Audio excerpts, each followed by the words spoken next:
ఎక్కువ కాదు, ఇది కొన్ని ఆవాలు,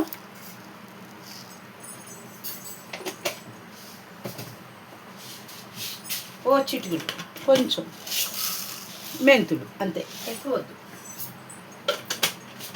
చేపల కూరలోకి బాగుంటుంది అలాగా.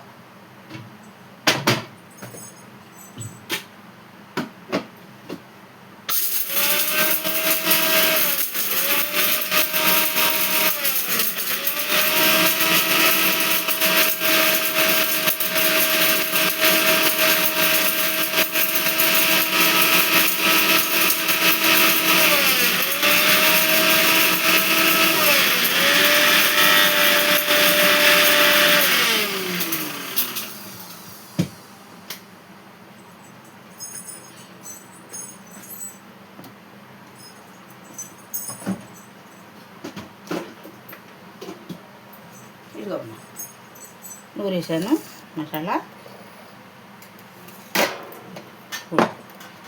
కాస్త ధనియాలు, కొన్ని మెంతులు, ఆవాలన్నమాట పొడి. ఇది చేపల కూరలో వేసుకుంటే బాగుంటుంది.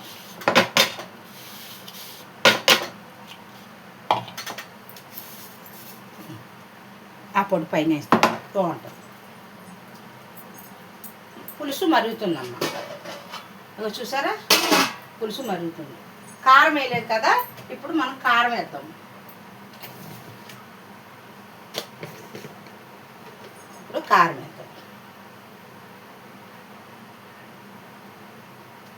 కారం కొంచెం వేద్దాం, ఎందుకంటే ముక్కల్లో కారం ఉంది.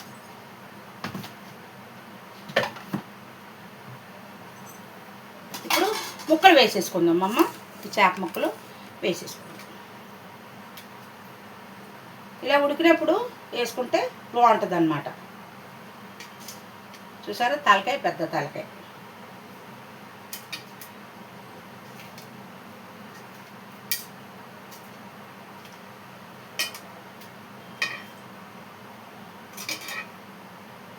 అయిపోయింది.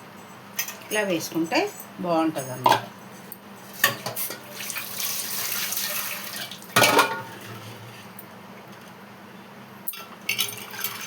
పైన కొంచెం కొత్తిమీర వేసుకుందాం, కొంచెం కొత్తిమీర వేసుకొని అలా ఉడుకుతుంది. ఇప్పుడు మనము వేసాం కదా, ఈ పొడి కూడా వేసేద్దాం. పైన ఈ పొడి కూడా వేసేద్దాం.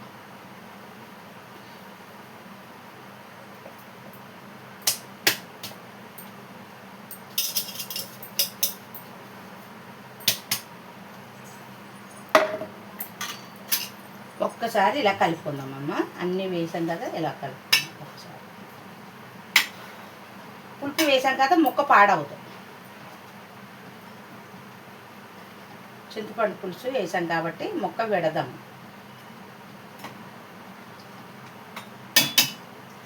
ఇది పక్కన పెట్టేసుకొని ఈ కూర అటు పెట్టేది, ఈ పక్కన మనం బగారాన్ని వేసేసాం.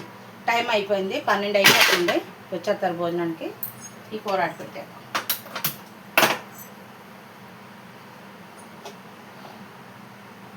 అలా ఉడుకుతుంది.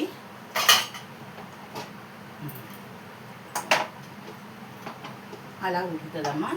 ఈ పక్కన మనం బగారన్నపై వేసేస్తాం. ఇది బగారన్నం. దీనికి కావాల్సినవి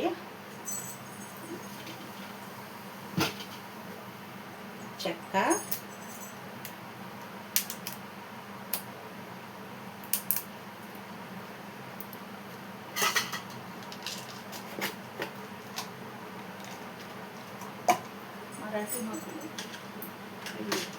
ఏంటో అంటారు కదా బిర్యానీ,